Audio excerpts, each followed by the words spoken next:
Welcome, everyone, to a very special Voices with Vervaeke. This is our seventh and for now last episode of the Philosophy of Meditation that goes in conjunction with the amazing book that the remarkable Rick Repetti put together, the Philosophy of Meditation Handbook, a gem if you're interested in getting a deeper understanding of mindfulness practices. I recommend this is the first book you take a look at if you want to get into the best philosophy, cognitive science, psychology around that. And now, as always, I'm going to welcome our guest and then turn things over to the remarkable Rick Repetti to lead us through this. So first of all, welcome to Mark Miller. And then, as always, Rick, wonderful to see you. Likewise, John. And it's great to meet you, Mark, finally. I've heard a lot about you. Mark is a philosopher and cognitive scientist doing work on consciousness and contemplative studies. He's a former student of John's and a co-author with John and Brett Anderson on predictive processing and relevance realization.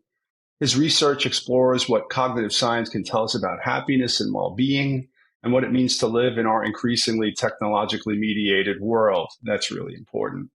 Mark's also the Senior Research Fellow at Monash University's Center for Consciousness and Contemplative Studies in Australia. And he's also affiliated with the University of Toronto, where John is, and Hokkaido University in Japan. In this series, we like to always mention connections with previous or future guests. This is episode 7, but it's probably the last one in this co-hosted series, although I intend to continue interviewing people doing work in this new discipline, the philosophy of meditation, on my own channel, on my own and or occasionally with John, perhaps whenever a specific guest captures his interest enough to pull him away from his many other incredibly valuable projects, which I appreciate him being here today at all. So to recap our previous 6 episodes, in episode 1, John and I introduced the series, and John wore 2 hats, co-host and first guest, where we focused on his work that's relevant to the philosophy of meditation, what John might describe as integrating flourishing cog sci with Western and Eastern contemplative philosophy. In episode 2, we interviewed Pierre Grimes, one of the first contemporary Western philosophers to try to bridge Western philosophy, particularly Neoplatonism, with Buddhism, as well as the first philosopher in the U.S. to develop a philosophical counseling practice, what he calls philosophical midwifery or midwifery, as John would pronounce it. I wonder, is that a Canadian thing? In episode 3, we interviewed Lou Marinoff, whose work similarly bridges Western and Buddhist philosophies. Lou's also a leader in the philosophical counseling movement. In episode 4, we interviewed Thomas Metzinger, whose work integrates analytic philosophy, flourishing cog sci, and meditation as a key tool in the exploration of consciousness. In episode 5, we had Evan Thompson here, who does similar work, renowned as a trailblazer in bringing into existence flourishing cog sci and bringing it to the attention of philosophers. And in episode 6, we interviewed Massimo Pigliucci, yet another philosophical counselor, but who's more renowned as a popularizer of Stoicism and more generally of philosophical practice. Philosophy as a way of life, or as John likes to put it, philia sophia, as opposed to strictly academic philosophy. Given Mark's philosophical and cognitive science research on contemplative studies in human flourishing, I think it's fair to say he shares with all our previous guests an interest in the links between philosophy, meditation, the nature of consciousness, conceptions of the self, philia sophia, and the attempt to integrate meditation and cognitive science and philosophical analysis. We're delighted to have you here today, Mark. Before we begin with our list of canned questions that we ask all our guests, about which we may go off script, since you and John are both friends and collaborators, I'd like to ask John if you'd like to say anything else, or otherwise we'll just begin with some questions. John? Well, I am, and I always mean this in a non-condescending manner, and Mark takes it this way, I'm extremely proud of Mark. Mark was originally an undergraduate student of mine in the cognitive science program at the University of Toronto. He went on to do amazing work, and then he reached out to me. We've reconnected. He's got a SSHRC grant that he's doing at the University of Toronto. He is leading the Consciousness and Wisdom Studies Lab, as you mentioned, Rick. Mark and I are collaborating. We have a lot of other collaborations on the way. We're starting to show up frequently at conferences together. A little bit of a so fun. Yeah, a little bit of a dynamic duo. It's always there's been we all, as teachers, look for the students that are clearly surpassing us and taking our work and taking it further and farther. And Mark does that. And he is also one of the nicest, best people I've ever met. And so that's all I have to say. But I'm so happy to end at least this chunk of this series, the continuous version of it, with Mark. So welcome, Mark. Thanks so much. Well, I feel all those things about you too. How lovely. How lovely when that's reciprocated. Yeah, I feel exactly all those things. I'm so thrilled to be here. So this is great. Thanks for inviting me. Well, that's a beautiful thing to hear from both of you. All right, Mark. So tell us about yourself in your own words. You already mentioned some of it, but what are you working on? What else should the audience know about you? Yeah, you've said all my affiliations, which takes ages. I seem to be overworked right now. What else? Maybe something interesting that you're not going to just find on my website or strictly through my research papers is my orientation towards some of these ideas. I laugh that my job feels more like my hobby, and my meditative practice feels like the real work that I'm interested in. So even though I'm doing all of this research, both in the philosophy and science of contemplative development, I really do feel like developing my contemplative life is really the primary thing. Developing virtue and becoming a good human and supporting my network and becoming a good servant and serving others. That's really the heart of the thing.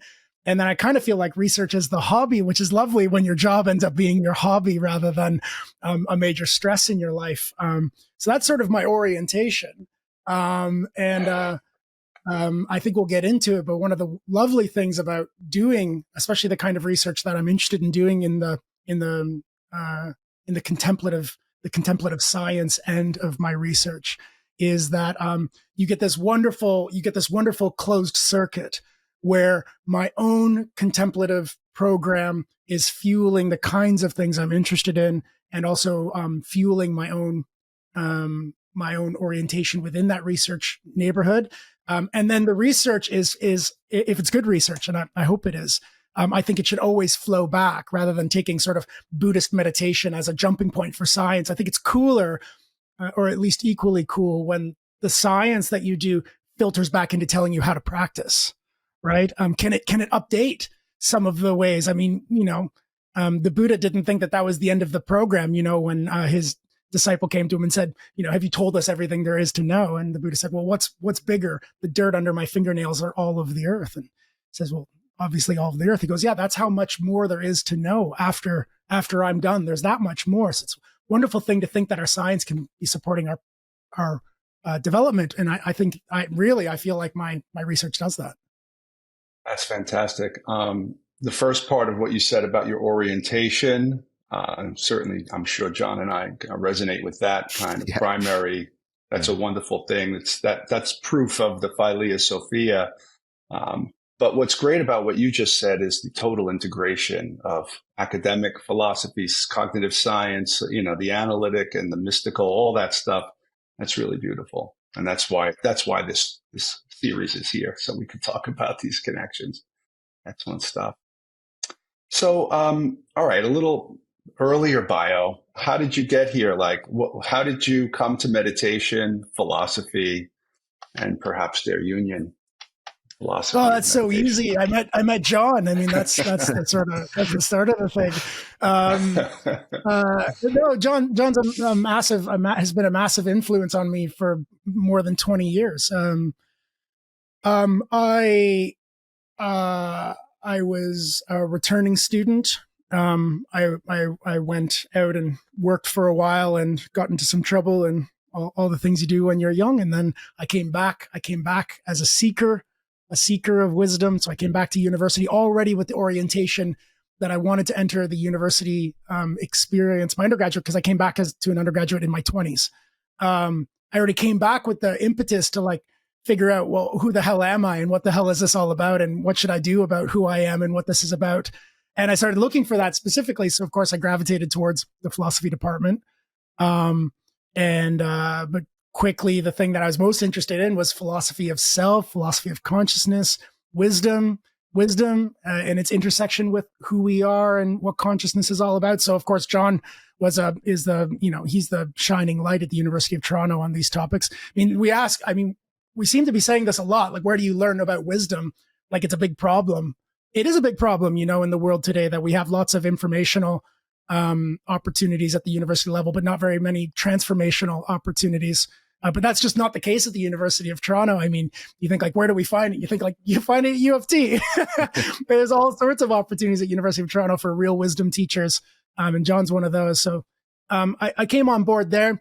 There's a longer story that's probably not interesting in this format. I got really sick and then I got better, and it like shook me out of a style of being in the world. I was making a lot of money. I was in sales, and I got shook out of that. And the shake was strong enough that I started taking self-reflection and self-development really seriously. And so then I did the almost cliche thing of I went east. So I spent from about 23 years old. Well, yeah, at 23, I spent 15 years away, spent years practicing in Thailand, years in India and Nepal. And I would dip out to the east and do long-term retreats, sit with good teachers, and then I would come back to U of T. U of T has this wonderful program where you can leave for as long as you want, and then you can just sign up for classes when you come back. It started in World War II, I think. You don't have to even tell them you're leaving. You don't have to sign a form or anything. You can just bounce and then show up again and sign up for classes. And so I did that for about 10 years. I just went and came back and studied more, and then went and came back. Fascinating. Yeah. Wow. I just have so to, maybe just one more. Yeah. I don't want to take up all the airspace, but one more nice thing is, it's great to see. I've been a little bit of a Dharma bum most of my life, and doing philosophy on the side. And it's wonderful to see that my career ambition, like my career and my spiritual life, have really mixed up together. Jakob Hui offered me a job with the Consciousness and Contemplative Studies Center at Monash University, which is now hailed as probably one of the most important contemplative science programs in the world.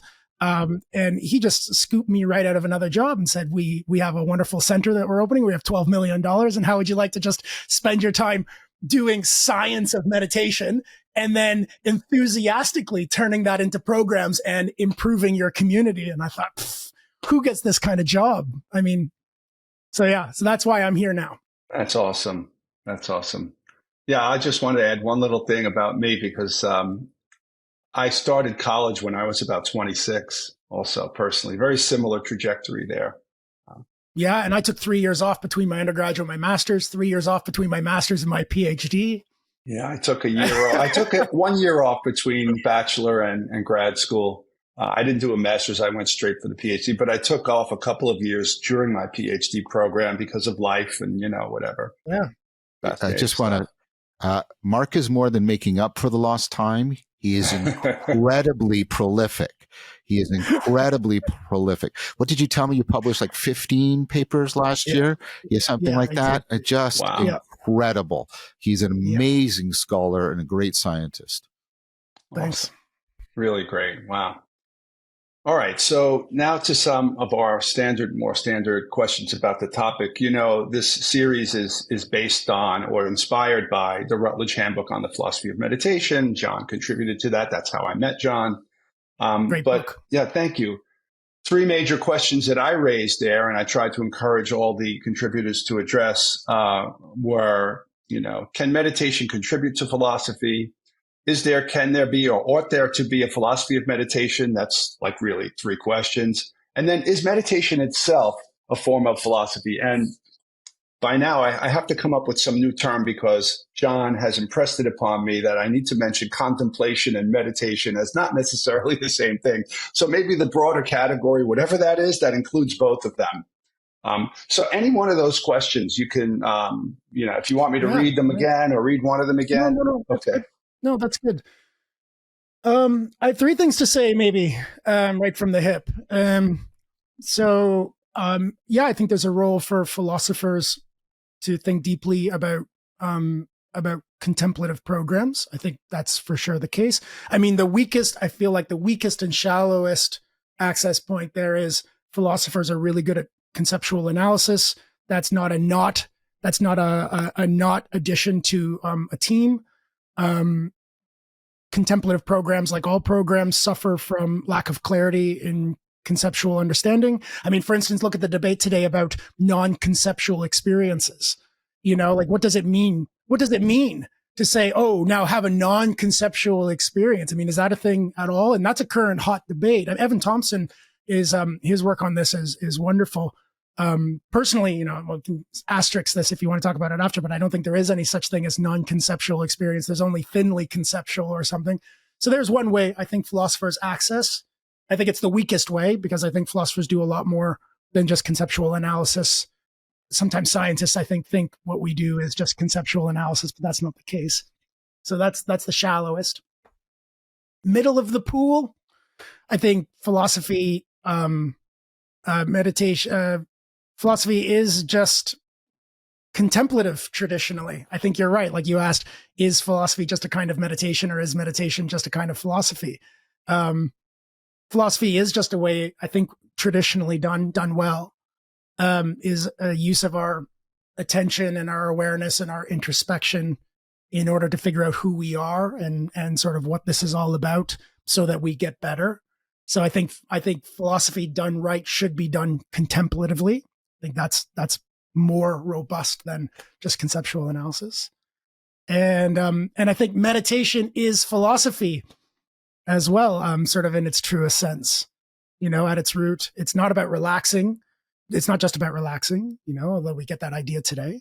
And it's certainly not about just creating weird psychedelic states so that we can blow our minds and talk about it. That's for sure what it's not.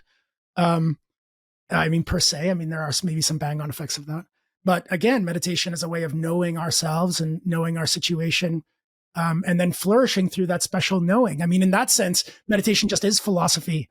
I think if what you mean by philosophy is know yourself and figure out what it is to live a good life.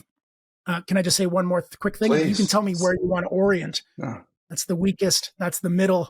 I think the deepest would be what I'm most interested in, which is my jumping off point, which is the relationship between what you might call synthetic philosophy and these contemplative programs. I don't know if you're familiar with that term, synthetic philosophy or synthetic philosophers now. It's a relatively new term. John's definitely a synthetic philosopher in this sense. Synthetic philosophers, they are sort of polymaths who are interested in a variety of neighboring fields. And as theoreticians, they take a lot of that information and they develop new frameworks for thinking about how special sciences move forward. It's a role that philosophers are playing nowadays. So rather than just going to a lab and looking at neurons, you also need somebody who is familiar with neuroscience, biology, anthropology, linguistics, potentially, the true cognitive scientist in order to think about, well, what's the framework under which we're doing these individual experiments? And what does that experiment actually tell us that's meaningful? You need a framework for that. And philosophers are especially set up. Synthetic philosophers who have that orientation are especially good at this, I think. It's part of our training to figure out how things work. So Dan Dedden's a good example of that. Evan Thompson's a good example of that. Of course, John's a wonderful example of that. And I'd like to think that that's where I find my home in philosophy as well. It's not as sort of a traditional philosopher, but as I'm looking at theoretical neurobiology and some proper cognitive science, and then thinking about what do these new frameworks tell us about what it is to be awake, to be conscious, to be a self, to be well. And of course, as these new frameworks are being developed, they're opening these wonderful new opportunities for thinking about contemplative training programs, the skills and the states and the traits in new ways. And like I said at the beginning of the talk, I'm also interested in how the contemplative program is actually one of the branches that synthetic philosophers in this work can be utilizing as part of their research. I don't know, the pattern of things that they're bringing to creating these frameworks. For instance, like neurophenomenology is a good example of one such program where you're looking to bring experience, especially well-trained experience, and neuroscience, into the same room so that you're getting the best of both when you're looking at complex topics like what is it to be a self or what is experience all about. So that's my jumping off point. Is I'm really interested in thinking of new ways of thinking about the brain. I mean, if I tip my cards, I'm really interested in predictive processing today, which is thinking about the brain as a prediction engine. And then thinking about, well, if the brain is a prediction engine, if a big part of what I'm doing as an organism is anticipating what happens next, what does that mean for how I understand the contemplative programs? And what is it special about those contemplative programs that are good for taking care of the kind of predictive system that I am? That's my big interest, actually, from that jumping off point. Thank you for watching. This YouTube and podcast series is by the Vervaeke Foundation, which, in addition to supporting my work, also offers courses, practices, workshops, and other projects dedicated to responding to the meaning crisis. If you would like to support this work, please consider joining our Patreon. You can find the link in the show notes. I just want to mention that just a connecting point for people watching. Another one of those synthetic philosophers who Mark also studied with is Andy Clark, and Andy Clark is one of the strongest proponents of this new framework, the predictive processing framework, just to give him some credit where it's due as well. Yeah, gosh. Andy's the best. If anybody's listening to this and you don't know Andy Clark, that's your homework this week. Go read one of Andy's books. So, Mark, it sounds to me like you already answered a question that's very similar to the one that I answered. And like, it might be that the answer is obvious when I ask you the new version, but it sounds like you answered the question, can there be, and ought there to be a synthetic philosophy of contemplation? And your answer was yes. So the larger question is, for philosophy, like Evan had some resistance to the idea of a philosophy of meditation. He compared it with things like philosophy of sport. And of course, you could have a philosophy of ham sandwiches or of anything that you put your mind to. So the question is, I want to press you a little more about just even without, I mean, I get it's almost more like a cognitive science of meditation, the way you were speaking. But what about the philosophy of meditation? Oh, I don't know if I have such a hard line in my experience between those. If what we mean is like, is the truest sense of cognitive science, the truest sense of traditional philosophy. Those are really, I don't know if there's an especially hard line there. I'd like to think the interesting thing for me would be, is it valuable to think deeply, both about contemplative skills, states, and traits using a variety of modalities, especially in cognitive science, a traditional, like the true sense of cognitive scientists, where you have an interdisciplinary tool set. And then is the reflection on those valuable in return for the way that we're thinking about cognitive frameworks? And I think that's is just an obvious yes. Now, if that's not what other people are thinking about when they're thinking about philosophy of meditation, then I can see why they might pick a bone. Evan has a special view. His book, Why I'm Not a Buddhist, lays it out, where he thinks maybe you want to keep separate some of the religious elements and some of the scientific elements. And he proposes a cosmopolitan view instead, right? Where what you want Buddhists doing science and you want scientists who are interested in Buddhism, but you might not want a Buddhist scientific agenda or something. I think his arguments are sound, and I think it's something we should definitely consider. But in a way, I'm sidestepping that issue, and I'm thinking there's lots of confusion about what these contemplative skills are and what they're leading to and why they lead to that. And I think especially in interdisciplinary cognitive science is especially well poised to look under the hood. So like, if you want an example, a really good example from one of my first forays into this was thinking about the difference between euphoric and dysphoric selfless experiences. Mm-hmm. This is a wonderful this is a great test case for what I'm trying to say. So we know that there are selfless experiences that are horrible. Depersonalization, derealization, these can be really scary almost everybody has them at some point in time in their life, but they can be a bit sticky and they can stick around for a little while and they can be really, really scary. And we have selfless experiences that are self-reported to be completely kick-ass, that make your life worth living, that make the world inherently meaningful, and that we should really be striving and aiming towards. Now, here's the mystery. Okay, Rick, this is so cool, right? I'll give you a mystery, and then we think, well, how do we solve the mystery? And I think the answer is this synthetic philosophy of cognitive science is sort of the answer. When you get these two different people to give you a report on their experience, this is so cool about science. If you get them to report on their experience, they give you the same reports. This is what's so amazing. Okay. So you go to a liberated being and you say, tell me about what it's like to be you. And they'll say things like, well, I'll tell you a little bit about it. Okay. I realized early on that I'm non-identical to the body. I'm non-identical to the mind. Of course, I am importantly the body and the mind, but the body and mind don't exhaust the kind of thing I am. Okay, so the body does its own thing, the mind does its own thing, and I'm perfectly well. Okay, and one of the things that happens is the world becomes very light. It becomes very thin. I start noticing it's more like a play than a real thing. It's more dreamlike. It's more, and also I'm starting to notice how much I bring to it, how much I create it, and that's completely liberative for me. Okay, that's one story. And then you talk to somebody with depersonalization and they say, I'm not the body. I'm not this body. This body just walks around. The mind just does its own thing. The world feels hallucinatory to me. It feels like a dream. I think everybody's a robot. I mean, those are really similar first personal accounts, except for one is euphoric and one is dysphoric. So you get these weird Reddit threads where people are like, the Buddha was depersonalized, and then he's taught a program of depersonalization as a way of escape. Is he's actually just trying to fire off this brain airbag that happens in depersonalization.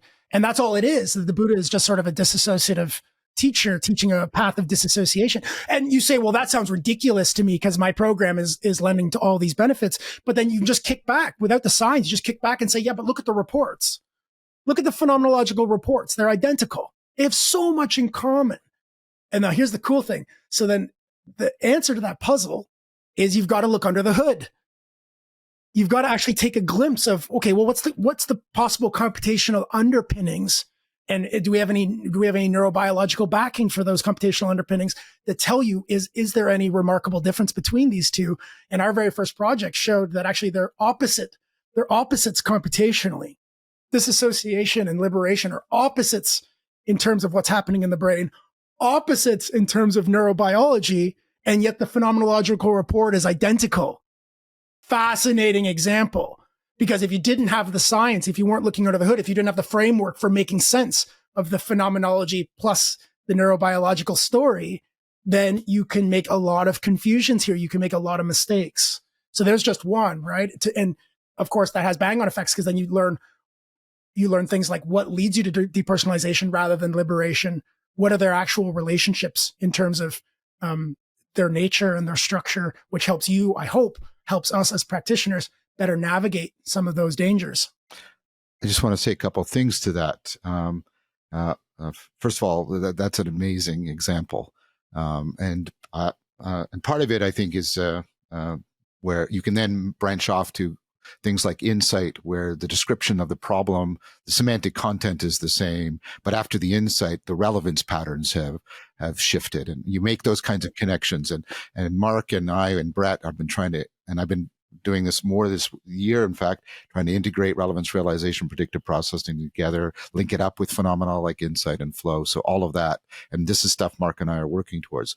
The other thing I wanted to say more, and in general and philosophical, and I think I think it's an amplification rather than orthogonal or challenging what Mark said. But in response to Evan, I was thinking that, I think there needs to be a philosophy of meditation, because meditation and contemplation challenge an underlying epistemological and often ontological presupposition that is very Eurocentric or ethnocentric, which is the idea of monophasic consciousness, that there is one phase of consciousness and one alone that gives you access to reality.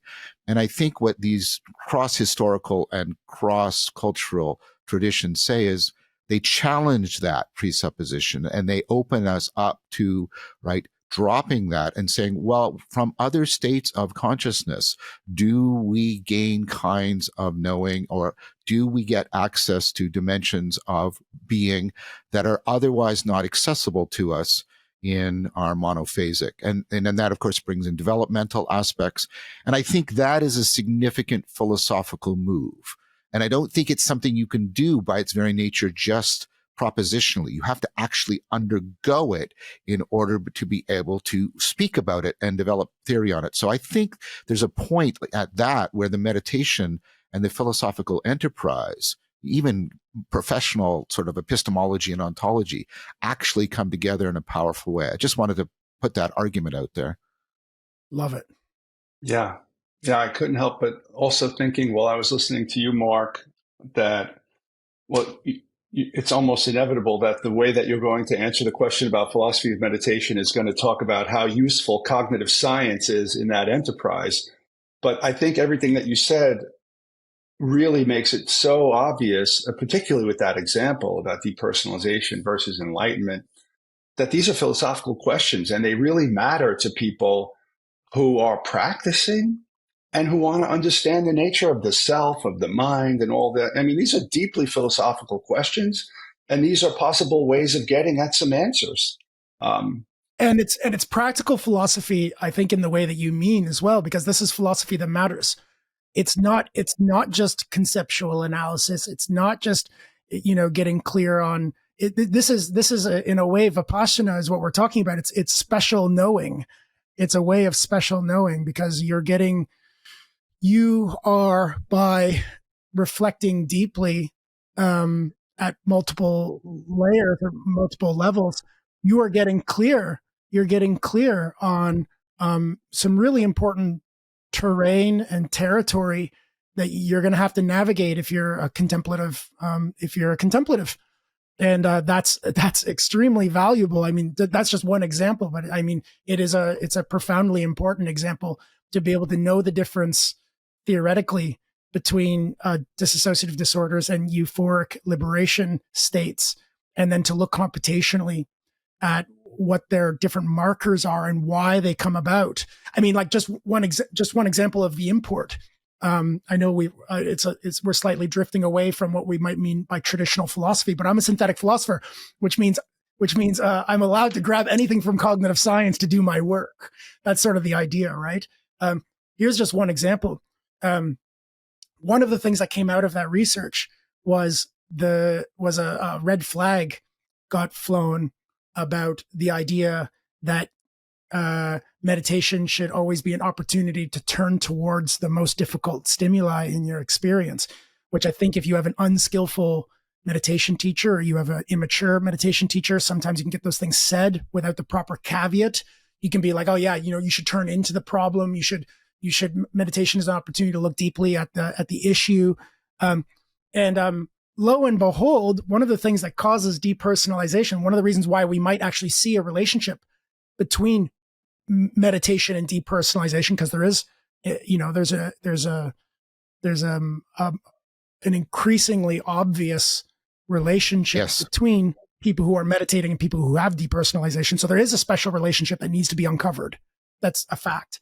And mostly that's because people are practicing incorrectly, I think, with incorrect instruction. Here's one of those things that it's not obvious until you lift the hood, is that depersonalization is caused by lots of volatility in the system, which can be caused by reflecting on, traumatic or destabilizing experiences.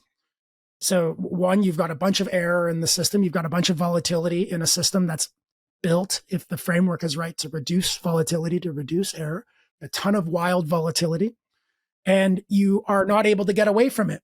So you have a lot of volatility that you find is important. It's important volatility that needs to be resolved. You need to get some grip on what's going on, and you're not able to get away from it. Well, lo and behold, when you sit in meditation and you stop moving, you have now restricted yourself from fleeing. And now you're getting the directive from somebody you trust, which has a really powerful impact on how your attention gets modulated. You can modulate attention from the outside, especially with trust. This is why you go to teachers. It's why gurus have such a powerful import It's why our instructors and our professors also are able to mold our cognitive system by powerfully entraining our attention. So you're not moving and you have a powerful attention on a traumatic experience. Now you have unbridled volatility that you can't get away from. That's exactly the condition you'd expect to create DPD. So right away, what that does is it opens a dialogue to make sure that we are looking back at the traditional teachings and making sure that we draw out the important nuances and put them forward. Like, if you're a personality that tends to avoid, then looking closer is helpful.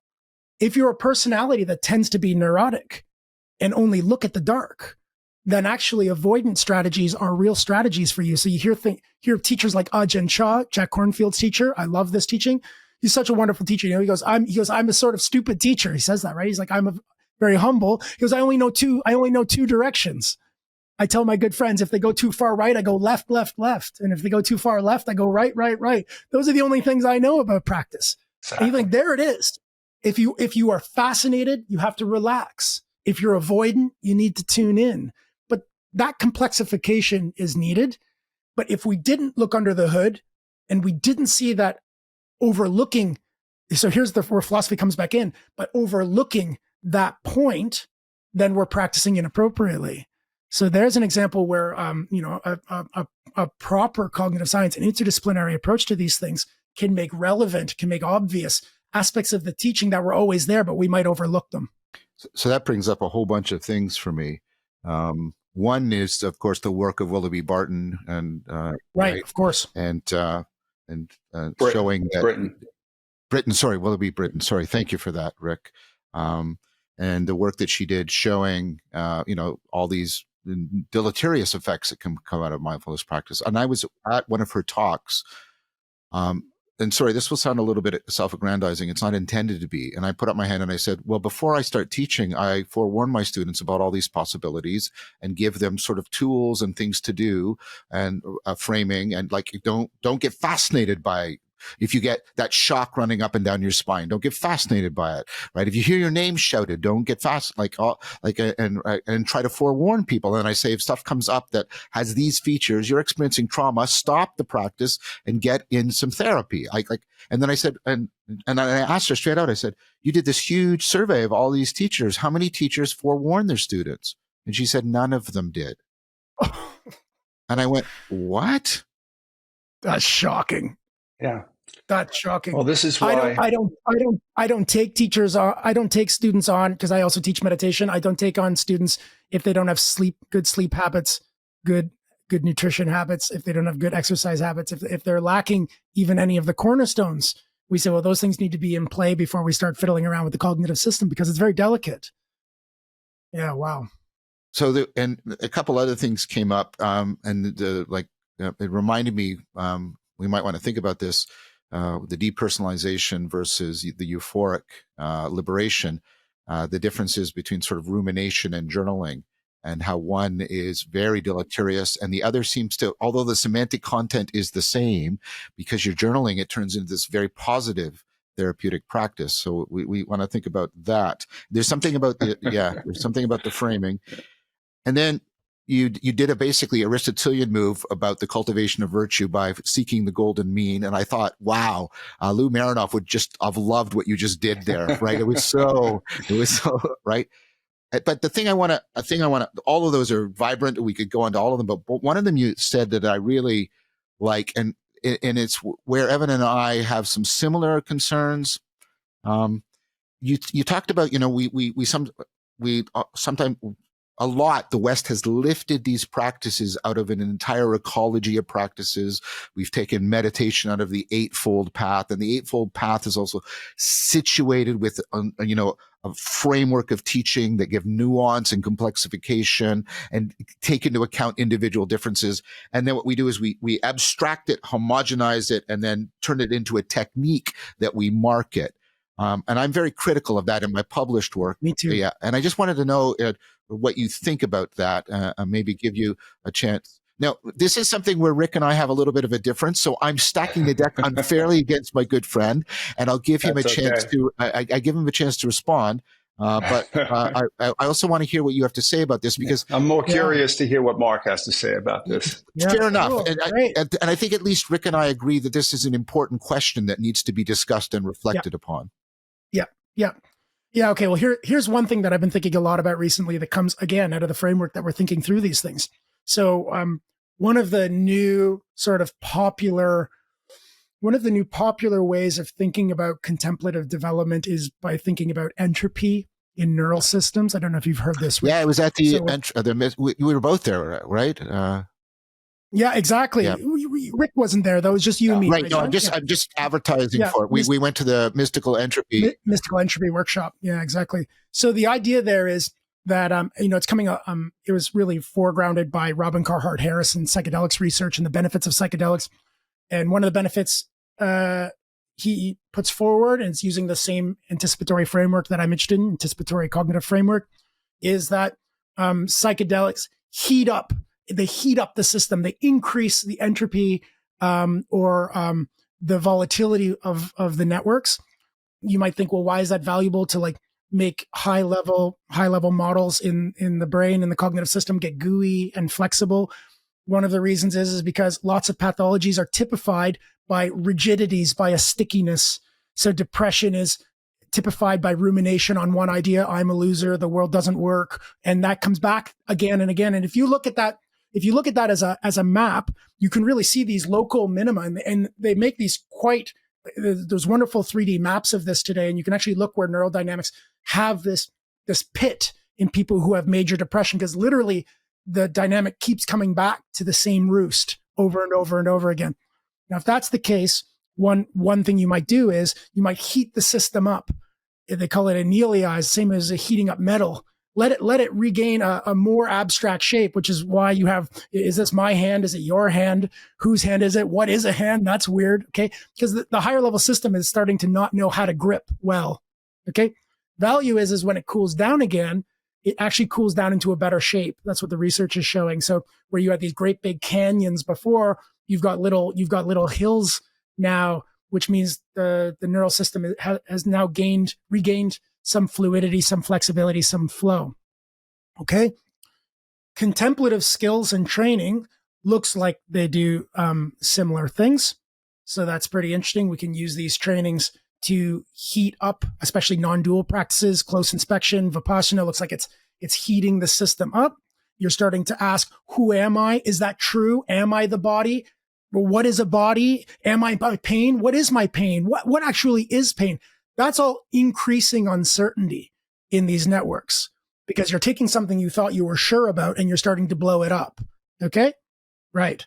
So, and we are fascinated in the West with especially I think the rocket ship practices, which is, I think, very, very dangerous. We're not doing proper preliminaries and we're not getting these contextualized in the right way.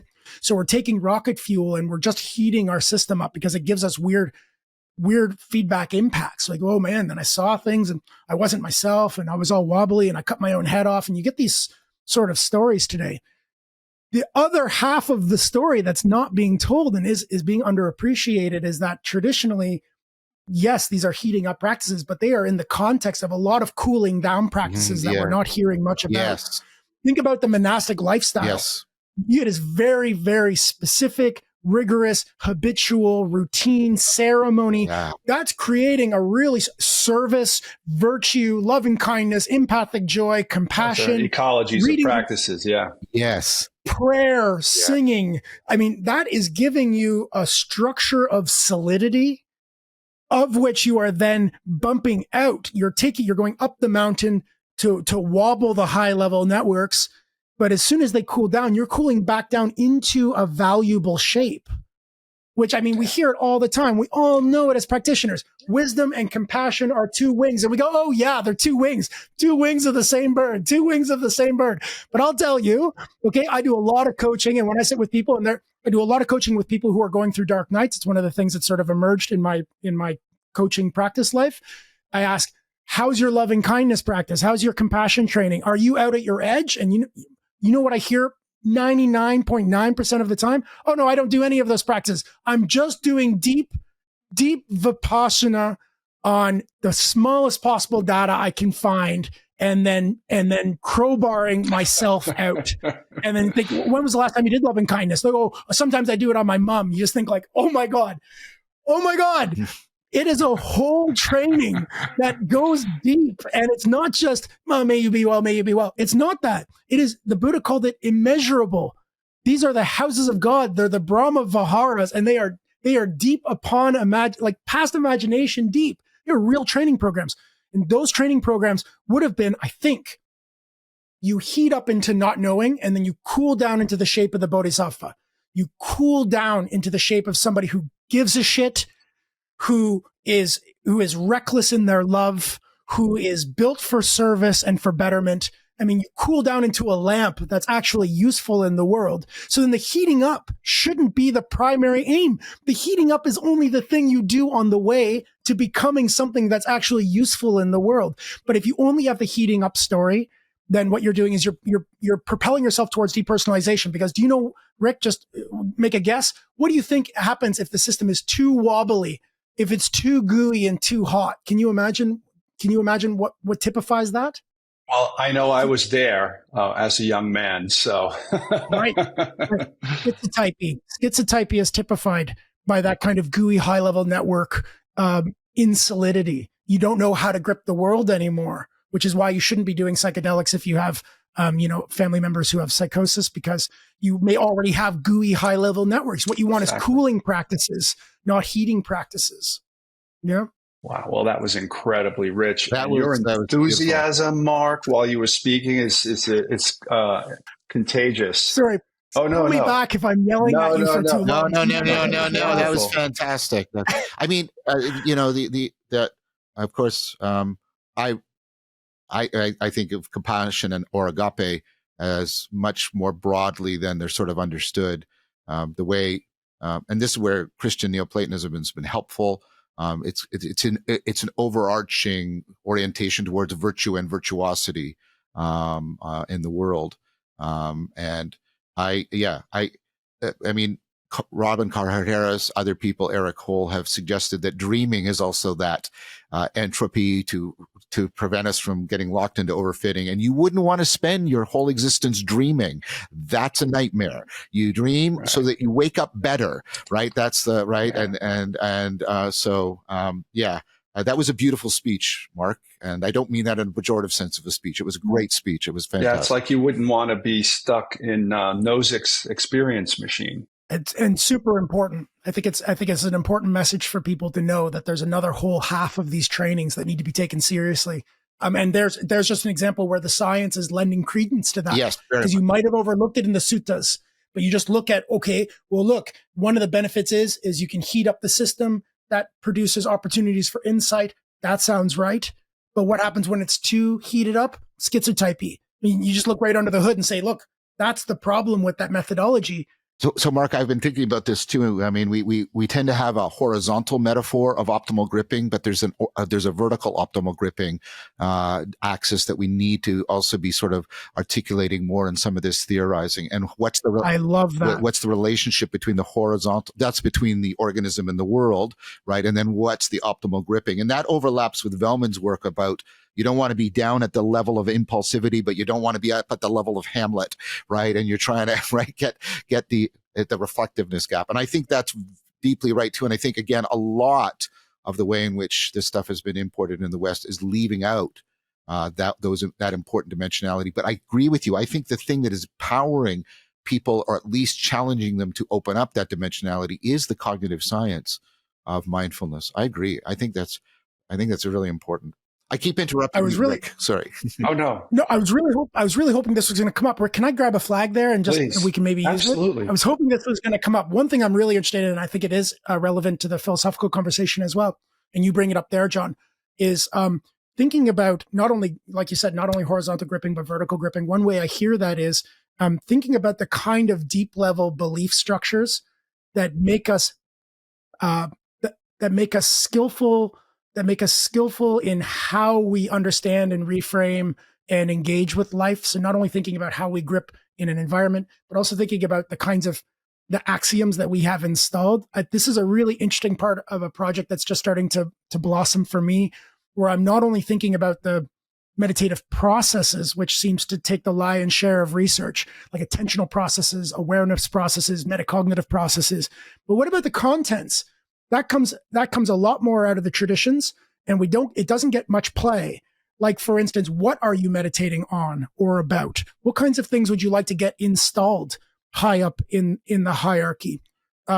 So, for instance, for a system that where pathology is often produced by unbridled uncertainty, the question would be, what kinds of high-level belief networks might we install or might we take seriously that would be capable of digesting that uncertainty, even quite high-level uncertainty? So I'll give you an example of, and it turns out, I think, that a lot of our spiritual and religious, especially contemplative beliefs that come as part of these original packages, they are actually the ones that if you look under the hood, they're the most protective of this unbridled uncertainty. So I'll give you an example.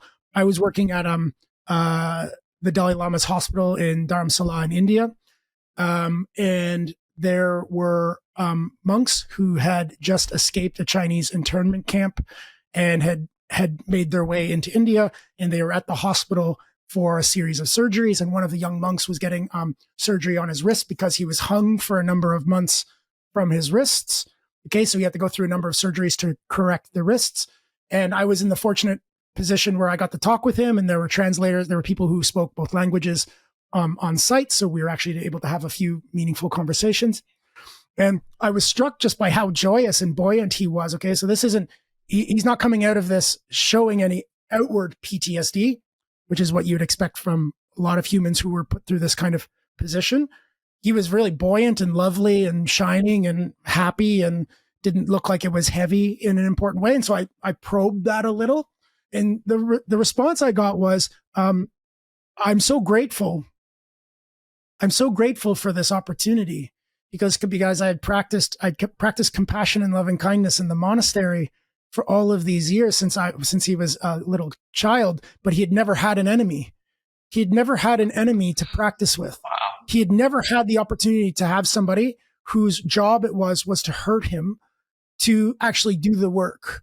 So here's an example of a belief network installed sufficiently high in the network that is completely protective of the volatility you might experience in your life, which is if the first thing you care about is becoming maximally compassionate and loving, if virtue is the belief, that's the drive at the top of the network, then everything else can be digested because everything else is in service of that if you have the right skill orientation towards it.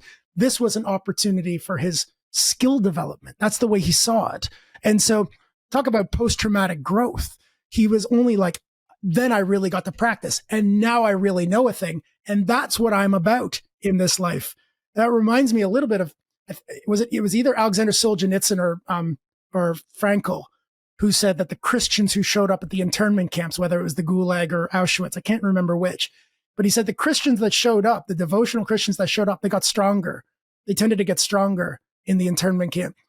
And he said, I had a friend who put on weight. He put on muscle and he put on weight from chopping wood, and he got healthier in the internment camp. And when he reflected with him on that, he was like, this is bringing me closer to Christ. This is my path now. This suffering is so close to holiness that I'm finally able to practice as a good Christian. And so he began to flourish under those conditions because of that high level network. And there's James Bond Stockdale, right? And Hanoi Hilton, and he uses Stoicism, and he has the same thing where he comes out. So this makes me think of what you're speaking to. And I'm doing a lot of work on the cognitive science of ritual. You have to build a framework around a practice so it transfers broadly and deeply.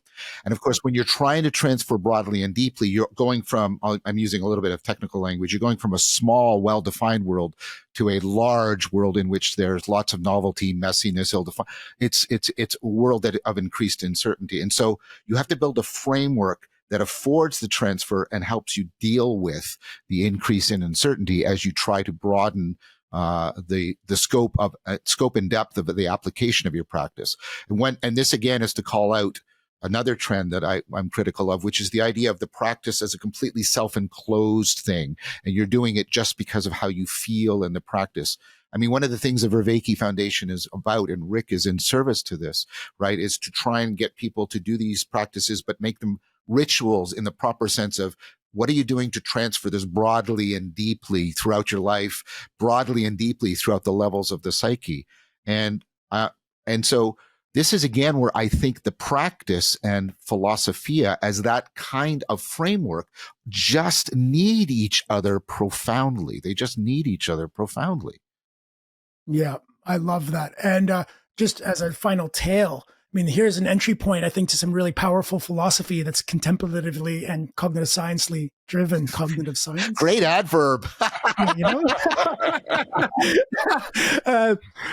Is that now we can look back at the traditional philosophical views of virtue, what makes a good life, and look at the structure that we've just come up with in this talk for rethinking some of those things. Because I think when we look back at the virtues that were suggested, the reason why we intuited that they were valuable, the reason why they produce flourishing is going to be explainable using some of these computational frameworks. For instance, they're going to be the kinds of beliefs that allow us to flourish under extreme duress. And that's going to help us get clear, I think, on why are the virtues virtuous? Like, why are they valuable for our kind of system? Mark, you kind of touched on answers to all my other questions, and I know that we have to end now. So we always like to let the guest have the last word. You could plug anything or just have any final parting thoughts, anything you didn't get to say that you want to. Nice. This has been fantastic, by the way. Thanks, Rick and John. Really, it's always a delight speaking on these topics and with you guys. I'm the host of a podcast called the Contemplative Science Podcast. Maybe you could give a link. That's cool. Yep, where we do a lot of this stuff. Rick, I don't know. Maybe we should talk also about maybe doing a mini series just on anticipatory dynamics and the philosophy of meditation. I think this would be a great series, and we could. I probably loop John straight into it. Yes, you would. Yes, you would. He's up for these topics too. But like in addition to those plugs, I think if I was going to leave just a word, it is don't underappreciate the value of love for your training. If you're listening to this and you're a contemplative and you're tuning in now to help your practice, don't overlook it. It's valuable in the middle, at the beginning, in the middle, and the end. Like even a small amount of loving kindness and kindness practice now is going to make all the difference. And just if you're not already aware, it's not only valuable to help open the mind up for insight, but post insight. When this whole contemplative program is at its end, what's left is being kind to each other. And so we can start that right now. And it's protective. You can check out our papers if you want to see why it's protective, but loving kindness really is a bulletproof vest for these practices. Incredibly well said and beautiful. Thank you so much, Mark. It was great having you here today. Great to finally meet you. And I look forward to that project that you just suggested. Let's talk offline. I think it's a great idea. Cool. Thank you so much, Mark. Really wonderful. All right.